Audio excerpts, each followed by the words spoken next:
Ladies and gentlemen, thank you for tuning back into the DDT Method podcast. This week, we have an amazing guest for you in Alex Kikel. Alex has been around the scene for about a decade now, maybe even a little bit more, and he's crept up from a behind-the-scenes guy to somebody that's basically taking over the coaching industry. I've been incredibly excited to see his popularity rise to extraordinary levels in the last couple of years, and it's well-deserved. This is one of the smartest human beings on the planet when it comes to all things bodybuilding, biohacking, health and longevity. This guy is a master of the human body, how it works, and how to fix things. Today, we're going to dive into a lot of things in the peptide world, including a lot of specifics on this upcoming emerging world of mitochondrial supplementation. Listen to this podcast, get a pen and paper ready, assuming you're not driving. Please don't die. And take some notes, because this is a podcast that will give you some actionable information that you can take and put into your plan to get healthier, get bigger, get stronger, get faster, get shredded. There is some stuff in this podcast that I have already implemented myself. I was so excited to throw it into my protocol. Ladies and gentlemen, this is the DDT Method podcast with Alex Kikel. All right, ladies and gentlemen, welcome back to the DDT Method podcast. Today, I have an amazing guest here to speak to you. This is somebody that's been around the industry for a hot minute now, but in the beginning, it's almost like he was lurking in the shadows. So he was somebody that, and I've said this before about some other people, but he was one of those guys where all the smart people knew who he was, and the regular people maybe didn't know yet. And now, finally, he's getting his flowers. He's really hitting his stride with the general public, and more people are finding out who he is. So I'm incredibly lucky to have connected with Alex at a seminar put on by Jay Campbell that he was speaking at a few weeks ago. Prior to that, he had actually coached my fiance, Alyssa, for about a year, and it was just a phenomenal experience. So I know personally that this guy knows what he's talking about. If you're watching this, you've probably already heard of him by this point in time, but here's a chance to deep dive a little bit. We're going to go into some very hot topics, mainly focusing on the new mitochondrial craze that's out there, because we have a lot of new stuff, new technology that we have access to, but we want to make sure that we're doing it right to take advantage of it and making these incredible transformations in health and performance. But we don't want to mess ourselves up either. But before we get too far ahead of ourselves, Alex, give me a little bit of background on what brought you to the dance and what you're doing now. What brought me to the dance was honestly the passion. I just always liked working out and exercising. I went from lacrosse to boxing, concussion, learning how to walk again, learning how to eat again, to bodybuilding, to dietetics, to then getting my master's, to then working with everyone.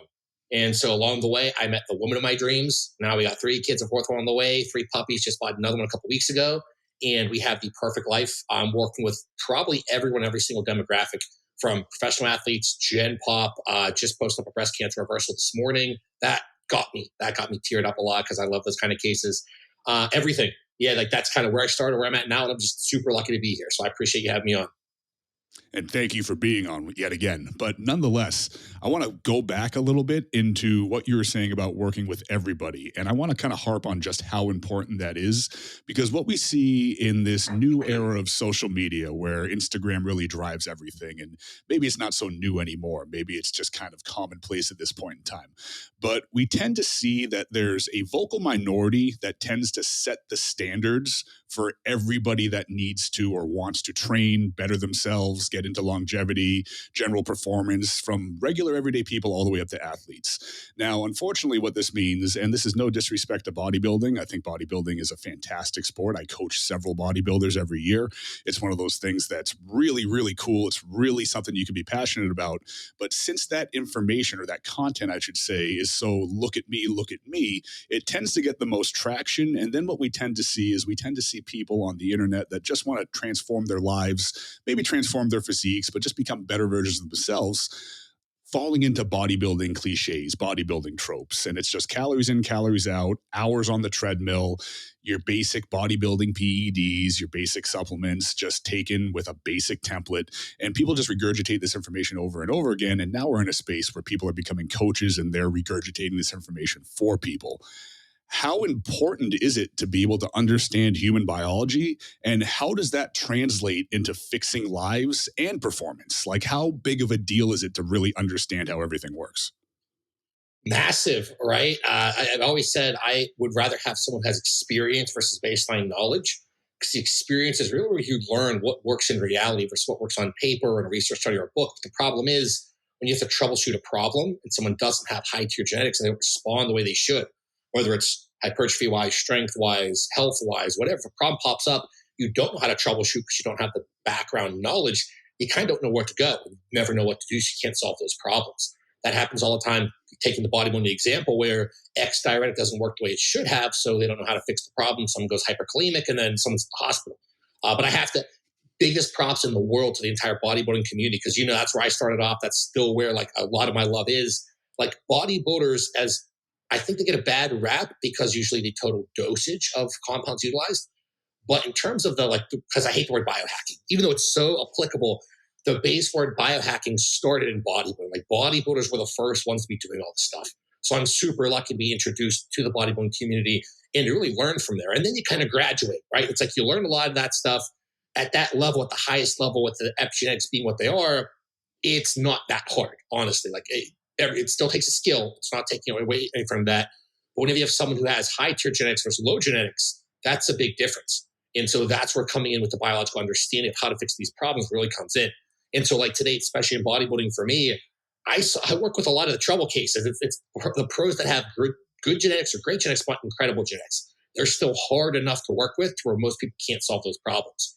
So I think that's really where the base understanding comes in, is just being able to troubleshoot. Because if you don't understand that, you can't just rely on, experience, because you've never experienced that before.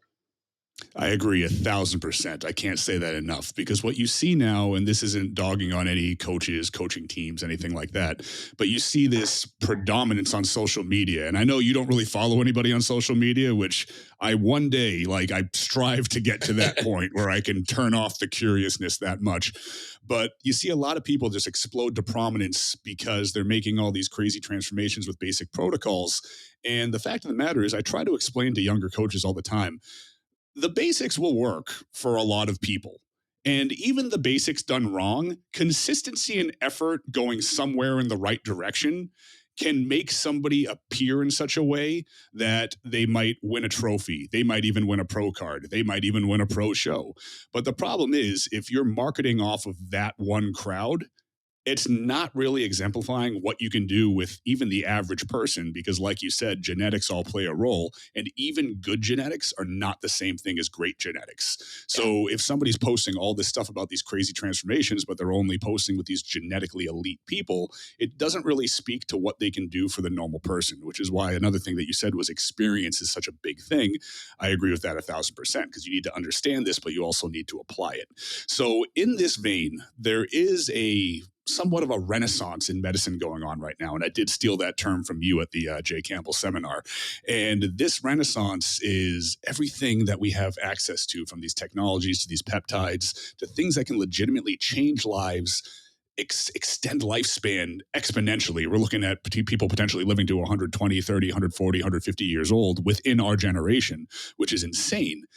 And then we go back to, we have people, maybe younger guys and girls, maybe even up to their late 30s, late 40s, late 50s even, that still want to be competitive in, be it bodybuilding, be it just competitive with their neighbor, recreational sports, even up to a pro level, that they want to take advantage of all these things. And one of the things that's getting a ton of traction right now, and you're at the forefront of this, is mitochondrial support. What can we do? What can we take? What can we utilize to make sure that our mitochondria is firing on all cylinders? And if we go through the list of popular supplements, if SS31, MOTC, SLU, PP332, BAM15, you have your NADs, your PQQs, your CoQ10s, your uloerythanase. I could basically sing the alphabet song with random supplements and peptides and whatnot. And this is a very, very strange time in that we have a lot of people with some disposable income, with access to more stuff than ever, that can just order all of this stuff. But it all works very specifically. And even though these things can work together, you don't necessarily want to take all these things at once, because then you're crossing outside of this new performance enhancement realm that might take you to levels you've never been to before, but can also take you too far and take you into kind of the danger zone. So before we get into the nuances of what these things do, in a nutshell, because this can easily become a biology lesson, what the hell are mitochondria and what do they do? So even before that, just because I know your crowd, you have a big bodybuilding crowd, big bodybuilding background, these mitochondrial peptides and supplements, to me, I see them really coming into bodybuilding, not just to drive more anabolism, more fat loss, more beta oxidation, all that fun stuff, more recovery, more health. To me, the health is the big thing, where people can now not die at 40, 50, 60 post-career. They can live to be the 80s, 90s, 100s like everyone else. So to me, I think bodybuilding, this is to help them not just during their career, but also post-career. I think that's massively important to understand. That leads into the follow-up of answering your question of what are mitochondria. Think about mitochondria. Everyone says they are the powerhouse of your cell, of your body. I almost forgot it because I try not to remember it that way because it's not really right. If you look at them, their ability to fold proteins. So if you imagine everything in your body is folded proteins, glycoproteins, which are just receptors, hair proteins. We look at our cells, look at everything as just a protein that's being folded. Once we start having a lot of health dysfunction, these proteins are being unfolded. So they are, instead they're supposed to be perfectly circular, random example, and now they look like little squares, or they're like those blotched little proteins that can't do their action. They can't cause genomic expression. You can't turn on the epigenetics you need to fight off X infection or Y damage from overtraining or whatever. So I like to think about mitochondria more so as being the protein folding hubs of our body that really drive everything. They drive the recovery of our system in an anticipatory way, meaning they're not reactive. So before you actually take, in the bodybuilding community, your shot of trenbolone or testosterone in excessive dosages, before that causes renal, hepatic, cardiac damage, these mitochondria are firing up before it even enters your body to say, hey, we are observing a phenomenon of a stressor coming in. We have to fortify systems to improve that system. So they are working chronically 24/7. In reality, it's a combination and a communication system between our fascia, between fluids, so mainly water, and between mitochondria. Those three things work in such a way that they're firing faster than our neurons fire. You can't measure how fast they communicate. So mitochondria are anticipatory. So especially in this fitness bodybuilding community, everyone should worry about their mitochondria. But if you're an athlete who's pushing the extremes of training or pharmacology or nutrition, whatever, if it's extreme, it's not good for you. No way around that in biology. The extremes are where problems really come into play. If you're prioritizing your mitochondrial health, they'll be more resilient to that anticipation effect to then drive the repair, so you're not having as much damage during the career, and then post-career you recover faster. So the really brilliant thing about that is it kind of changes the perspective through which we can be looking at some of these things. Because as we'll get into today, we do have these supplements, these products that are out now that can do such action to the mitochondria on a specific level that they can drive that beta oxidation. It is something that you could literally just add in to the workload that you're doing and notice yourself getting substantially leaner, or your energy going up substantially, or your performance going up substantially. But what you're saying is, taken the right way, these things can almost build your foundation to be stronger and more resilient. So would you agree that by doing this the right way, not only can these things have their independent actions in that I take this, this happens, but you're actually enhancing everything else that you're doing, from your workouts to your day-to-day life to your recovery to the other drugs that you're taking? Is that the right way to look at it? Yeah, and to the nootropics you're taking, to the sun exposure you get from your walk, to your orgasmic potential, your sleep quality. Like, there isn't one system, one action that mitochondria aren't involved in. That's why they're so massively beneficial. And that's where I think the longevity community is ahead, because they're really focusing on mitochondria. The sports side of things is kind of right next to it, close to it. And then Gen Pop has no idea what mitochondria are. So we're trying to get everyone up to speed to say, hey, these things are important. But just like with anything, with these pharmaceuticals, they have such a high chemical signaling strength, you can overdrive them, just like you said. So there's 10,000 ways to drive mitochondria. What are the basics that you need? And then where are you at in this journey? Are you going to the Olympia stage? Are you going to the Olympics? Are you going to the Super Bowl? Or are you someone who's that gym goer but still abusing androgens? Or are you Gen Pop, just trying to be healthy and live to be 150? All three different prescriptions, basically. By the way, not a doctor, I have to say that. None of us are. None of us are. But we do want to bridge the gap between different types of information, so we're more conduits of information. So there you go. I think that's a classy way of putting it, I suppose. Right? But and we're being serious because we're in blue light blockers, so we're definitely super smart. So that's how you can tell. One thing that I noticed that you mentioned that's super cool is that everybody has a different N of one situation, and that's based on not only their individual genetics, but like you just said, who are they? Are they going for the Olympia? Are they going for the Olympics? Are they a regular person? Now, the hardest thing to do, in my opinion, is to not only communicate the science in a way that's digestible to everybody, but to do it in such a way that they're actually interested enough to want to learn more. So that's always been my biggest kind of not disconnect, but just problem trying to communicate better, being another person like yourself that tends to get the broken people. Like somebody will come to me and I worked with XYZ coach for X amount of time, or I just learned it off of YouTube and I tried to do it. And now I have this problem. I need this to be fixed. If we attack health with the same type of ferocity that we attack performance, performance is going to be enhanced.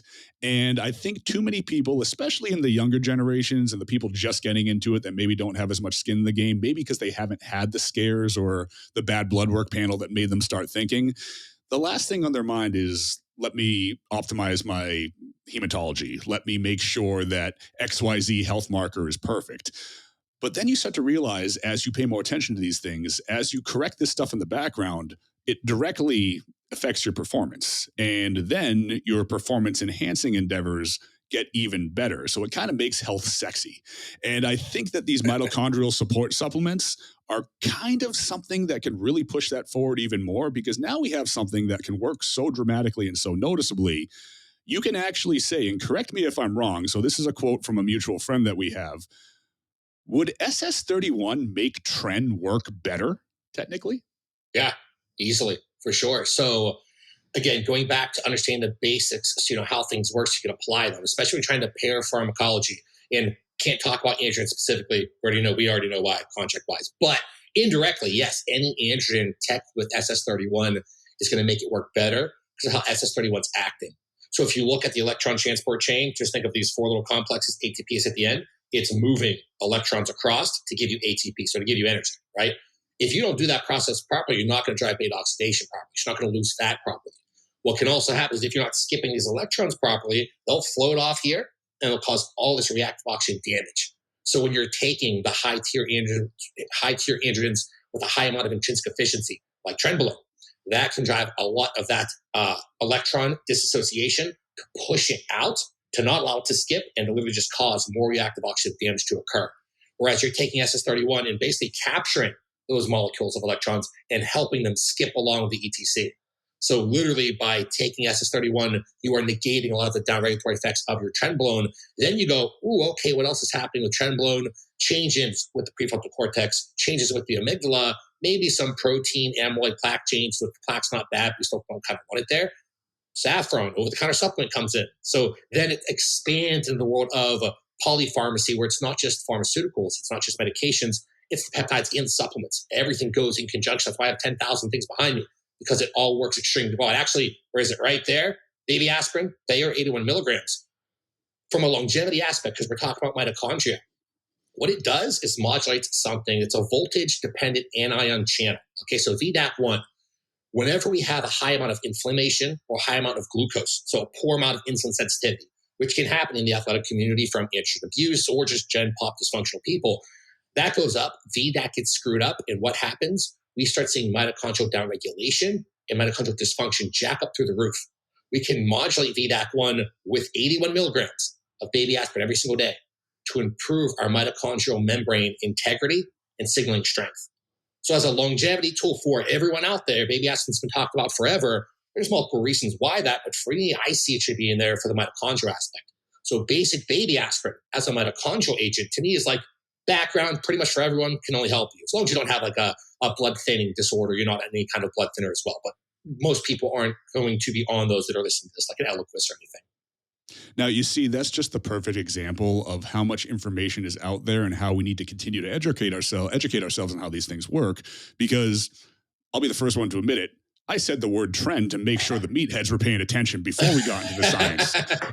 And you see how quickly that kind of segued into like, well, speaking of, bam, bam, bam, bam, bam, incredible piece of information that can not only potentiate and facilitate greater health for anybody listening and paying attention, but driving performance even further. Somebody will get a performance benefit if they listen back to that and then go, and then understand it, research it, apply it, et cetera, et cetera. So that's a great segue into the opportunities that we have to look into enhancing the mitochondrial function, because we can come at this from so many different angles. Before we get into like the really fancy stuff and we swing back into SS31, get into the SLUs, the MOTCs, what's some of the low-hanging fruit? What can I do to begin to enhance my mitochondria, be it from something as simple as stepping out in the sun or going to the store, the vitamin shop, the GNC, and getting something as simple as CoQ10, which all of our grandparents take? Like, what's the easiest way to segue in, and what do these things do? So I think the easiest way to segue in is obviously grounding and sun exposure. So grounding, just electron donation to the body. So again, we eat fruits to donate electrons. That's just the basic electron transport chain. You need electrons to produce ATP. Standing outside barefoot, just electron donation on top of having the pores of your feet, the biggest pores in your body. So pulling out a lot of metabolites and basically toxins through the feet. I hate saying the word toxins because then you kind of get like that woo-woo look, but any kind of damaged proteins, inflammatory effects comes through the feet. So grounding, 5-10 minutes a day, cheap, easy, doesn't cost you anything. Walks outside, getting sun exposure. We're in this world, in this environment where everything's blue light overexposure. It's not that blue light's bad, but it's the overexposure and imbalance of full spectrum and near infrared. So the simple walks outside are going to do a lot of cool things in terms of activating your intracellular systems. Your mitochondria will hold, it'll trap on to that near infrared light, and it'll literally hold on to it. It'll uncouple later on. If you do like your cold plunge, that shivering effect, that cold effect will actually spontaneously uncouple and release the near infrared light in your system. So you can literally trap energy, light, and hold it on for later. So walk outside. Doesn't cost you anything. Anyone can do that right now. I think after that, the basics of, if we look at like the over-the-counter supplements, I really like the algae, spirulina and chlorella. Again, if we go back to how mitochondria developed way back in the day from algae, so noon, 2 p.m. in the day, back whenever everyone just algae just floated on the Earth's surface on the ocean. We weren't even humans yet. We started as bacteria. It was literally driving that whole mitochondrial biogenic process to cause algae to then literally biotransform into mitochondria to then go through all of the years and years and years to then develop humans. So spirulina and chlorella, energy bits, my favorite product. It's found within the mitochondria, and I like to think about it as like your mitochondrial fuel. It doesn't actually work that way, but those drive the basic aspects of mitochondrial function. On top, we also have intra-mitochondrial glutathione stores. So spirulina, chlorella, and glutathione. To me, those are, if you want to like take the 3 most basic supplements to make sure your mitochondria are functioning properly, it should be those. So ideally, spirulina and chlorella daily, and then glutathione, because of how much it can manage inflammation, oxidation. If you're trying to be the best athlete you can be, probably don't want that daily, because that's going to cause a lot of downregulations on the stress adaptation response. If you're chronically sick, different scenario, you might need it daily. But usually those injectable preparations of glutathione, usually once or twice a week. So for me, I think those are like the baseline players everyone should be doing. How important do you think it is to incorporate taurine with the glutathione as a methyl donor? I think it's massively beneficial because it's mainly actually that sulfide donor, right? So it's that there's 2 GSHs, two GSHs bound together. So it's now GSSG. We want to lyse that and then break them apart to have them usable again. So instead of using a 200 milligram preparation, you could probably use about 50 milligrams with a little bit of taurine, and that'll give you the same action as 200. So it's potentiating the effects on top of, and I always tell everyone to do this, Google taurine, the wonder molecule. It's like the first search on Google you'll find, click on it. It has thousands and thousands of studies on taurine about taurine's effect in cardiac tissue, renal, hepatic, the brain, how it can help to drive anabolism, how it can help you lose body fat. Taurine does everything. So to me, it only helps glutathione and only helps everything else. If you take too much, though, in injectable preparation, you'll get a ton of head pressure. You'll pull a lot of fluid into your cranium and it won't feel good for 6 hours. So always proceed with caution. But normal dosages of 50, 100, 150 milligrams is usually pretty well tolerated. As with everything, the poison's in the dose. So we always want to say start low, go slow. Make sure that you're not just taking a bolus dose of anything right off the bat until you understand some things, bolus doses are beneficial, but you need to understand how these things work. Now let's move up the shelf a little bit. We've covered grounding, sun exposure. We've covered some of the basics now. Let's move into the next level and let's say things that people have heard of before that they might associate with mitochondria, but they don't know exactly how they work. Let's look at 3 basic ones. CoQ10/ubiquinol. Let's look at urolithin A, and let's look at PQQ for the mitochondrial density. Like, how do all these things work differently? So pyroquinol quinone, that's PQQ. That's the compound that I kind of see as touching a little bit of mitochondria in multiple different ways. not just biogenesis, but integrity and ultimately fueling those mitochondria. So to me, that like PQQ does a little bit of everything, right? If we kind of go to urolithin A, multiple effects in the mitochondria, that's mainly recycling the damaged mitochondria though. So I try and look at every supplement drug compound in terms of the four main effects. So primary, secondary, tertiary, quaternary. Because if not, you can go down the list and say this does 25 different things. In reality, the first four from a chemical signaling aspect, okay, which one has the most strength potential? Urolithin A is more so the recycling damaging player. So that comes in as like a repair agent. PQQ kind of comes in as like the ultimate driver. CoQ10 is another one where it can drive not only fueling, it's that cofactor-based process, and it's more of the integrity player, but I still see it more so as being a fueling agent for basic mitochondrial health. So like a CoQ10 in that scenario, a fueling aspect, that's a daily player. Something like a PQQ, that could be a daily player. Urolithin A, more than likely, I'm a bigger fan of having those on a repair recovery days and not dosed every single day. They can be there, but if we kind of look at it in terms of repair, restoration versus actually causing damage to drive a hypertrophic or some kind of adaptation stress response, I like separating those days. It's the same reason why people don't try and overdrive AMPK on the days we're trying to really hyperdrive mTOR. It has its place and purpose. It's always cycling every, like literally 30 seconds, but in ideal situations, we're trying to separate them a little bit. Now let's stay on this shelf, but before we go up a level, let's kind of go up to the over the side, maybe the shelf that we don't really dust off as often. Tell me about carbon 60. How does that play in? Carbon 60 is cool, man. It'll lodge itself within mitochondria, and it doesn't actually work this way, but I think it's the perfect image in your head. Makes a little sieve and pulls out all the oxidative load from your mitochondria. It literally does traverse it. It'll just pull off reactive oxygen damage and stress on mitochondria. But I honestly like picturing it in my head as that little sieve that just sticks in there and just bleeds it out. Like whenever you have a maple tree, people are getting their syrup out of it. That's how I picture that compound actually working specifically. It also drives a lot of detox cascades globally in every cell in the body. So you're looking at it's not just being a mitochondrial player, but also having global effects. You could put it topically for your hair. You could do it for a lot of different reasons. But mitochondria-wise, that's another repair-based player. Now, people do need to understand, even though we are still in this realm of like the low-hanging fruit, we're on the bottom shelf of what's turning into what will, I'm sure, be a very elaborate shelf-based metaphor I'll be building here randomly. Even on this level, we can still overdo these things. So we don't want people just because they have the income to just be slamming all these pills, drinking 1.5 gallons of carbon 60 a day and just being like, oh, I guess I'm super healthy right now. Because again, the poison's in the dose, even with this kind of low-hanging fruit. Now, staying on this level of things that you can just walk to the store right now and buy easily, things that are a bit more readily obtainable, let's say maybe just Amazon it is there next day. What else do you think is there that should be considered as general mitochondrial support? Alpha-lipoic acid, basic ALA, absolutely love that compound from a signaling aspect. Another one that's more of a cofactor in mitochondria. And if you look at like everyone out there, if anyone's taking any kind of basic glucose disposal age or any kind of glucose aid, ALA is almost always going to be in there. So usually that aspect's already covered, but I think it's worth mentioning if someone doesn't have it in their current stack. Awesome. And that's something that has so many benefits, like you said, that I feel like everybody should be incorporating it in some regard. It's one of those things where it's like, I can't damn every coach on the planet that doesn't have ALA in every single client's protocol. Right. But yeah. There's no real reason that it shouldn't be there. Yeah. Let's go up a shelf now, and let's talk about some things that are a little bit more new, some newer than others, and the things that have more of an all-encompassing effect before we kind of zero in on like really specific and really kind of trendy at the moment performance enhancers, even though they're all performance enhancers. Let's talk about SS31 again, and let's talk about MOT-C, because these are beginning to get more and more traction, and they are very multifaceted. But let's go over, how do these things work? How would we incorporate them as standalones? And then how would we incorporate them as part of a giant picture?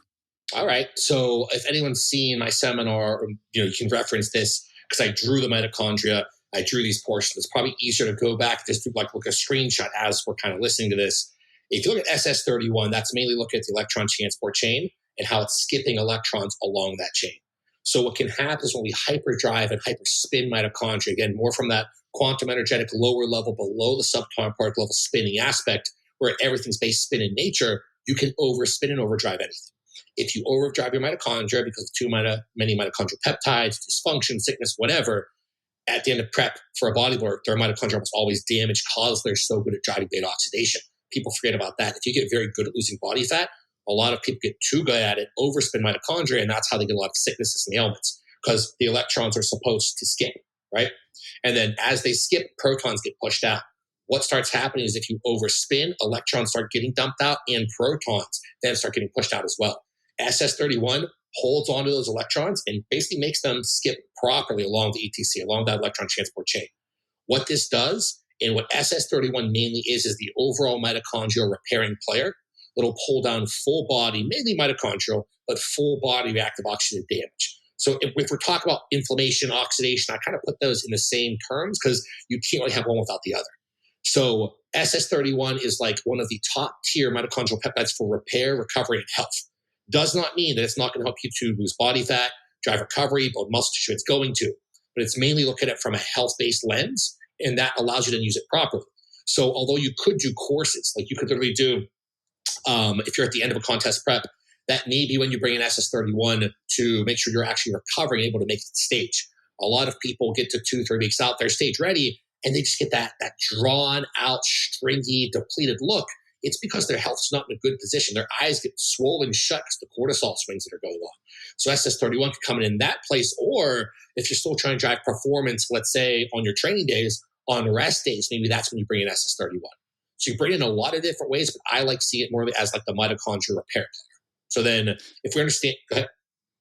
Now, how does that segue into a MOT-C? Because from just reading the research and kind of looking at anecdotal reports, how do I differentiate which one's better for me? Do I take them both? Do I switch back and forth between them? Because that's where I think a lot of people are getting confused.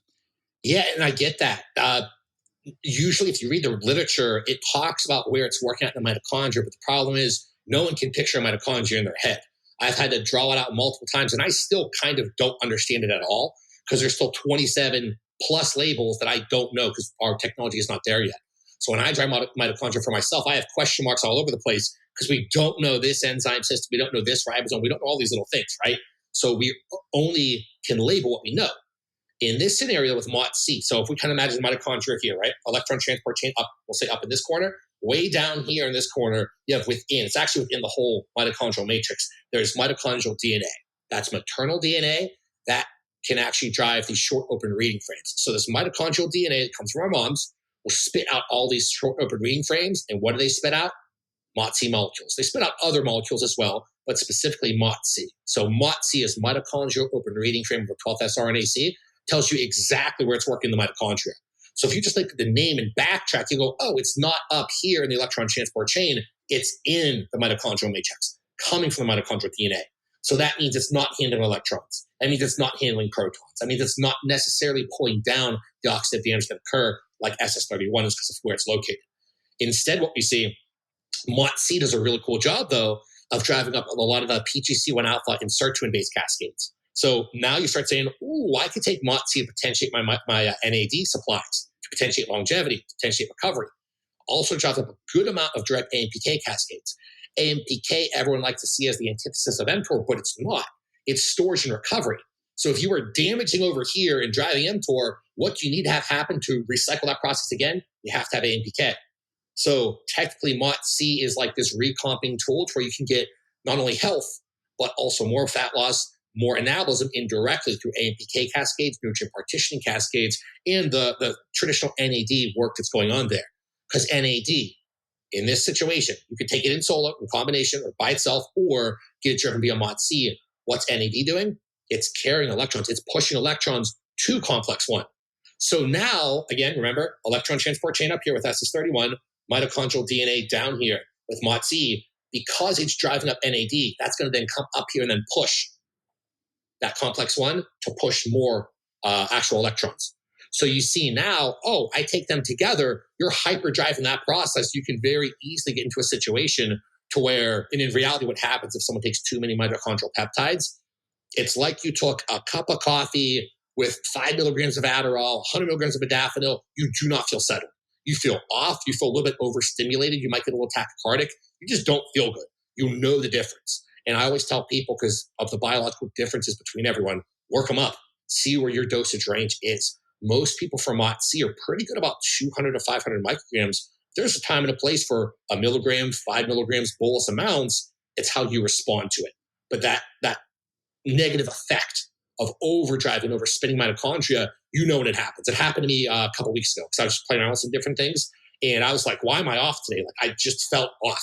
It was that overspun sympathetic feeling, but you weren't overstimulated. That's always that mitochondria spinning too fast and just throwing off a lot of oxidative damage. So what's your go-to when that happens? Is that when it's time to lean into the SS31? Usually that's the time to pull off of what's pushing the pressure. And then, usually rotate out.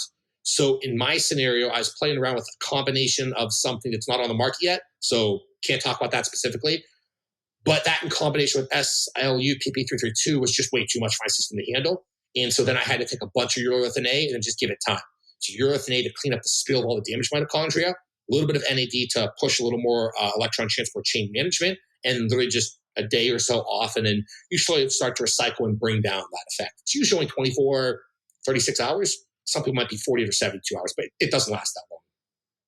Now, NAD Plus seems to definitely be something that we can incorporate as kind of an ancillary on this process, but that's also big in and of itself in the anti-aging community, the energy-based community, and even people looking to lose body fat or operate more efficiently, much like everything else. So I know NAD Plus plays a major role in the mitochondria as well, but how do we want to supplement that in if we're going to take it? Can we look into things like an NMN or an NR if we don't want to inject it? What's the difference there? And then what do we want to do to make sure that these things are working on the cells we want them to work on, incorporating your apigenins, your 5-amino 1-MQs? You were listening at the seminar, weren't you? Oh, yeah. No, I love that. By the way, I wanted to give you props for that. You were the only one who asked multiple questions to every speaker. I thought that was so cool. So I forgot to tell you that. But anyway, Thank you. Appreciate that. Yeah, man, of course. So, okay. NAD. First of all, exogenous NAD, IV, intramuscular, subcutaneous, whatever. What it's going to do is it's not actually getting intracellularly. It's going to drive up the precursors of those NMN, NAs, all that fun stuff to then drive up intracellular action. So injectable NAD IV is still awesome, but we're still driving it to get the precursors because that intracellular, it's all electrical based. So the electrical charge there is not allowing it to get intracellular, has to break down. So that being said, you can still use it for multiple reasons, number one. Number two, if you look at basic nicotinamide, which everyone's kind of written off, that'll give you direct, it's like in a fasting scenario, right? You operate nicotinamide, that's going to give you 1-methyl nicotinamide. That was one compound. If you go back in the day, someone tried to actually get it as a patented pharmaceutical. It failed the trials because honestly, they didn't dose it properly. Once it fails a trial, it gets put on a list that says you can never sell this as an over-the-counter supplement because it was once looked at as a pharmaceutical compound. Even though it failed, and it only failed because the dosage wasn't there. So basic nicotinamide to get 1-methyl nicotinamide is absolutely incredible. So honestly am a big fan of all the NAD products. I don't understand the animosity. I really don't. Everyone likes to say that NMN is better, NA is better, straight NAD plus is better. And I think there's a time and a place for everything. So instead, I more look at the end action. If you're trying to drive performance and drive a glyceraldehyde 3-phosphate dehydrogenase and things like that to push the workout itself, intranasal NAD plus is amazing pre-workout. If you're trying to drive more of the lymphatic system in your brain, the recovery that night, overall repair, I like the NMN side of things. If you're trying to do more of like a fasting scenario, I prefer the 1-methyl nicotinamide, which we can't get, so we get nicotinamide instead because we can't buy that as a supplement yet. But like you said, so they all have a place based on the goal, but then what we have to look at is overall NMT and CD38 levels. So essentially, if we have this kind of cascade over here, so over here, if it shoots off this way, your NAD, this can drive all the benefits: longevity, glycolysis, beta oxidation, anabolic, and everything. If it's going over here and pushing through that NMT cascade, so nicotinamide and methyltransferase, it's going to go over and fuel senescent cells, cancer cells, and all the bad stuff we don't want. So technically, the worst time to take NAD supplement is if you're sick. And usually people take NAD when they're sick. Again, so that's if you're not managing NMT and CD38. You can manage them with apigenin. You can manage them with Japonica sophora, sophora japonica. I always get those screwed up. It's just basically a flower or whatever. So you can manage it through a bunch of different ways. The JSNBF compound to manage NMT, all of these cool things to blunt that cascade to then push it back down this side so we can get the proper effects of our NAD. So the one product is Time Plus by Nuchido. One of my favorite products I take right now. I think they changed the serving size on it to now 3 capsules only for a serving. Or I have the old ones, they're 6 caps. You just do a serving per day. And that's managing those right, pulling down on NMT, pulling down on CD38, and pushing over through the NAD cascade to give you the actual end result you want. To me, everyone could be taking that kind of a supplement. because it's only managing things that are associated with dysfunction, sickness, overtraining, all the above. Now, where does the 5-amino come in? Because that one's been leaned into more as a performance enhancer, and I know that's working with NAD as well. Yeah, that's over that NMT aspect to abolish that and push it back over here. So then you're still getting more glycolysis, more anabolism, more beta oxidation. It's actually directly an mTOR C1 driver, which is pretty cool. And again, remember in the scenario. So if you are a bodybuilder who has a good amount of lean tissue, your body's going to favor those cascades. If you're a sick individual, a little bit of lean tissue, but you more so have organ-based stressors, that person, as long as they're managing those negative NMT and CD38 levels, it's going to push more down the longevity, cellular healing cascade. So depending on what you have, where the damage is at, where the focus is at, that's where these molecules are going to go. So I did hear through, not really the grapevine, it is publicly released on YouTube somewhere, so I'm not spilling any beans here, but there is a certain company that will be doing something pretty cool with 5-amino-1MQ in the future. Am I right? Oh, yeah. Yeah, what was said? Because I'm not sure what I'm allowed to say. I believe one of the Q&As with Jay and Hunter, it was just there's a new 5-amino product with something else added to it, which will change the market. So I'm not expecting any more info than that, but just something for people to keep an eye out on. Yeah, there's a lot of things over there. There's that product coming out. As we're sticking to the mitochondrial world, and just to give you a little backstory, and everyone a backstory for me, I found these compounds over the years, and I always find them before there's a CAS number. So I'm finding them in the research, reading everything, doing the human equivalent doses, waiting for a CAS number to pop up. Certain things, especially in the mitochondrial world, there's mitochondrial peptides and supplements that no one knows about, no one's talking about, and there's no CAS number. So no one can synthesize it. So I literally have to wait or reach out to people to eventually get it synthesized. And then we're the first ones trying all these things. And now that I, contract with BioLongevity Labs and consult with them, it's pretty easy. I say, CAS number pops up. Here we go. Let's do this. And then it's easier than back in the day when I'd do that myself, and it's just extra time and hassle. A lot of these things, like the whole mitochondrial world, isn't just big now, but there's some players over there in 2 to 5 years that are going to be absolutely ridiculous, especially in the diabetic community. There's some things over there that we can basically reverse diabetes. Like type 1. Definitely, BioLongevity Labs is definitely a company to pay attention to, not only because of Alex's direct involvement with formulations and research and whatnot, but it's a company that you could really trust for turning out some cool stuff and some cutting edge stuff. For the record, I am in no way affiliated. I use my buddy Matt, Next Level or Nothing on Instagram. I use Matt's discount code, so I get nothing for saying that. But it's a great company, so it's definitely a company worth looking into for all this type of stuff. Let's go up to the top shelf right now, and there's probably 75 shelves above this, but top shelf in that direct actionables that will lead to fat loss, will lead to muscle gain, will lead to, in some cases, very dramatic progressions in body composition and those basic goals that we all kind of have that are very topical right now. Let's talk about SLU PP332 and let's talk about BAM15. How do they work? How do they differentiate? How do they complement each other? Yeah. Oh, man. So SLU has a special place in my heart. It took me so long to get it popularized. And I wasn't even the one who popularized it. I don't know who made the first video 2 years ago, because I haven't talked about it for 6 years, but some big name made a video and it got popular. And again, whoever did that, thank you so much. I don't know who it was, but all of a sudden everyone's talking about it. Everyone's trying. It's like, this was a compound I was trying to get mainstream for people for so many years because it's so beneficial.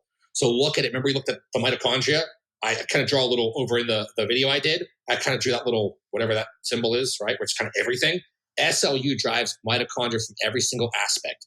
That means it drives the spin of mitochondria to push more ATP. It's going to push more electrons down the electron transport chain. It's going to push up beta oxidation directly in a parasympathetic environment. That's important. When you take your stimulants, caffeines, clenbuterols, yohimbines, whatever, those are driving up fat loss in a sympathetic environment. So when you're training, you're doing cardio, you don't want to be sympathetic for 20 hours of the day. You should only be sympathetic when you're training, right?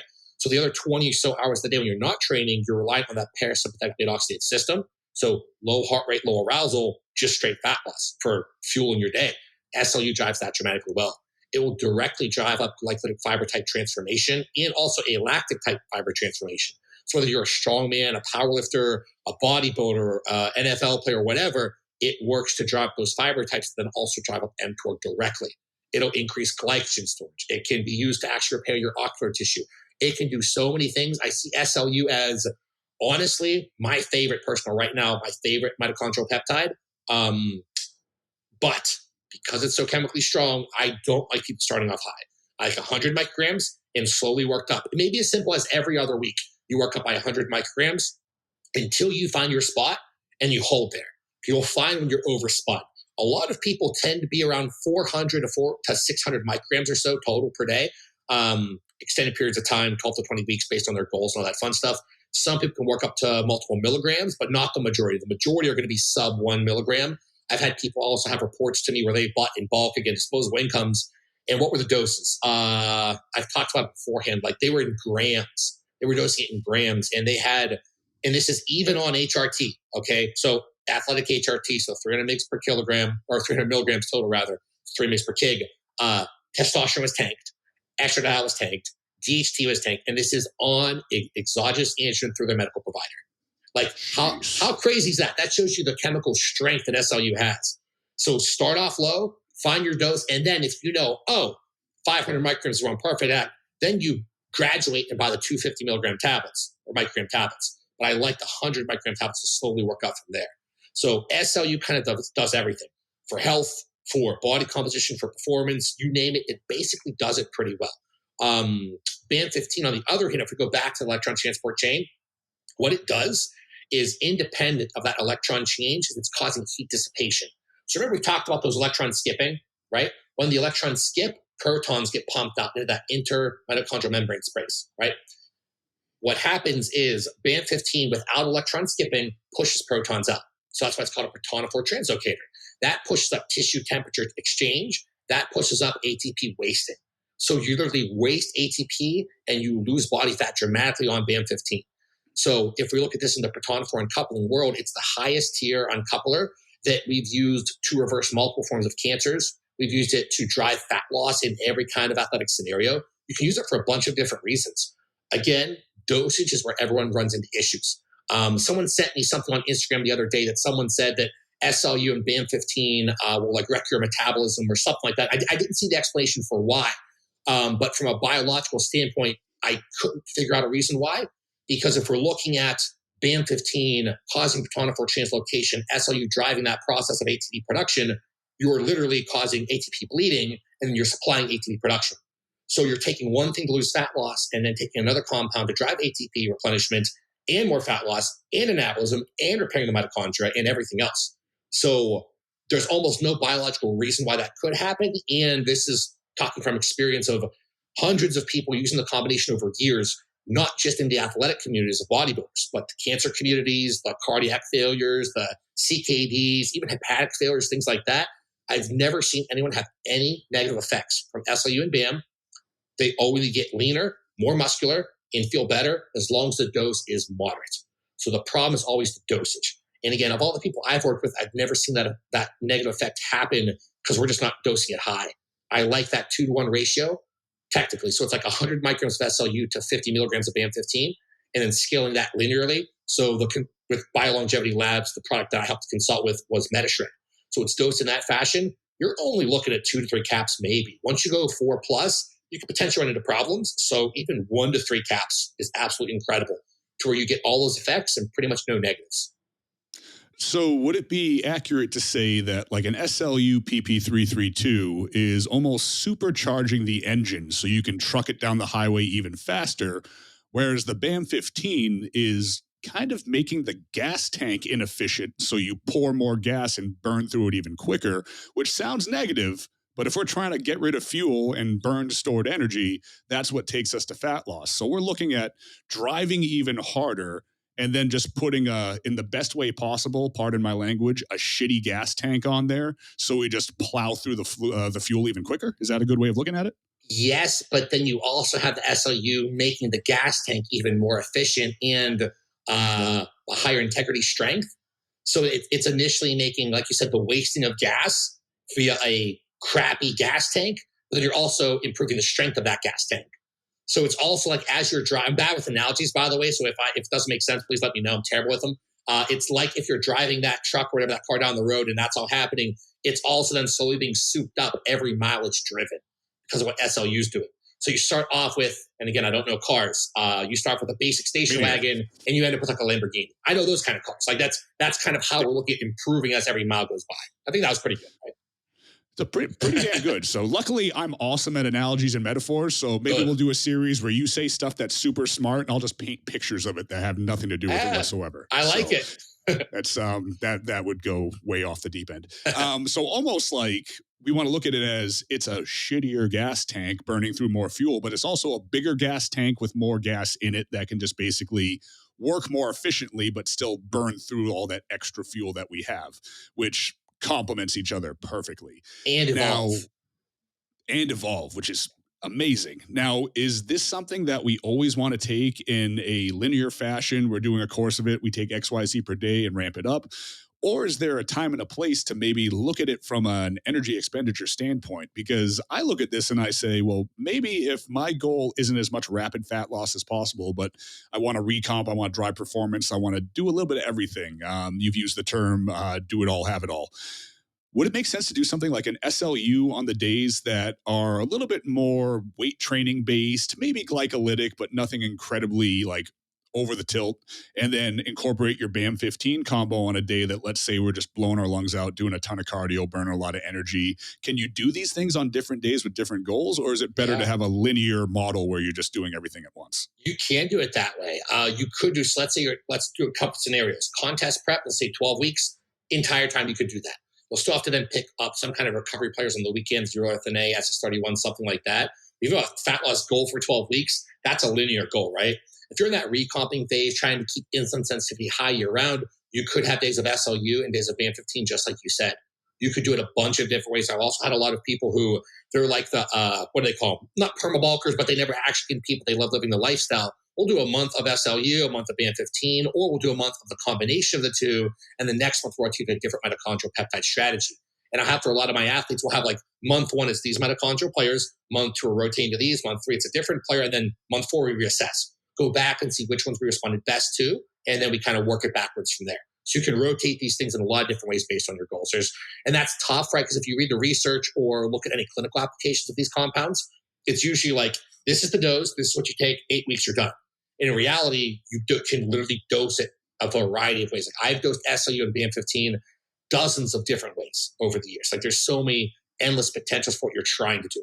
Even just from like the anti-obesity side of things, someone has background semaglutide, tirzepatide, or retatride, SLU and BAM 15 complement that extremely well. So if you're in that, we're trying to drive extreme fat loss over a long period of time, lower dose long term is a really good strategy. So we know that everybody's N of one. We've touched on that. The scenario is going to be different for everybody. So what I'm about to propose is not something that I'm saying so somebody can write it down and do it exactly. Let's say I'm fairly muscular. I'm fairly lean. I'm a business person. I want my brain to be optimized. I want my cardiovascular system to be optimized. I want to just make everything a little bit better. And I have all of this at my disposal. Without building an exact protocol for anybody, how would I incorporate these things? What's an example of how I could use BAM, SLU, SS31, MOT-C, your urolithin A's? Where would they come in and just say, let's say a snapshot of a week to optimize mitochondrial function? So if we had someone in that scenario, let's say that this individual in this like entrepreneurial CEO, whatever you want to call it, setting as well, let's say that they have days wherever there are more like meetings and conversations, things like that. Another day where it's like background grunt work, like emails, documents, things like that. We would want to pair training hard days on the document days, the grunt work days. That's where we'd pair the SLU and the BAM 15. We would then on those more of those neurologically demanding days, we have to have the speech memory recall. Those are the days we would really high dose urethane A, SS31, and potentially a little bit of glutathione. So we'd basically have it something like, let's say 2 days per week, 3 days per week of the actual meetings and things like that. We can make those our recovery days and then push those more recovery repair compounds to literally clear seal groups from the brain to improve neurological insulin sensitivity, to recall memories better, to drive up verbal fluency and all that fun stuff. And then the days where we're actually weight training and doing not menial work, but the emails, the background taxes, whatever, those are the days you can really push the system pretty hard because you're already pushing them hard on those days. We would ideally not want to pair the two of a hard training day and a hard meeting-based day with SLU and BAM, or then you are overdriving the system. So you look at mitochondrial load from lifestyle, from training, and then from supplementation. You're trying to accommodate for everything. So it really comes back to always take a product to pair with an action. And I Yep. think too often people get caught up in this kind of like early 2000s mindset of saturation dose, which is just kind of flooded into the forefront now. And yeah, with certain things, it makes sense. Take your HRT, your athletic HRT, take that at a regular basis to keep your levels where they need to be, where you're more optimized, et cetera, et cetera. But a lot of these things, I mean, there are specific actions that facilitate specific processes that we can only augment with the right product usage, the right supplementation, the right medications, et cetera, et cetera. Alex, this has been absolutely amazing. And I know it's incredibly difficult to encompass a topic that you know so much about into a 1 hour podcast, but I feel like we gave a lot of people a ton of actionables. I would love to in the future be able to deep dive into any other aspect that you have the time to deep dive into it. We can do anything to maybe augment or assist any of your seminar videos, which are spectacular, but that's, something for the entire future. And you've got a lot of people you're working with. I believe you just put up a wait list for your coaching, but you are still doing consult calls, correct? Yes, and I felt so. I was beating myself up for 2 weeks because I knew it was coming to have through the wait list. Like I never wanted to turn anyone away. Like whether it's again the pro athlete or the gen pop or the sick person. Like I honestly just want to help you. I have so much fun with it, and putting up that wait list sucked. Everyone understood, but I was beating myself up for a while about it. But it went over smoothly. Everyone more than understands. So yeah, coaching is on a wait list. Consult calls, mentoring. Those are still open. And I think mentoring that should be open for at least another couple weeks, I'm hoping. The problem is now it's offsetting the coaching. Now it's going to the mentoring. So then that's about to get filled up. And then because they're all mentoring calls, there's 6 1 hour calls. So then if those get booked up, then also the consult calls get pushed back.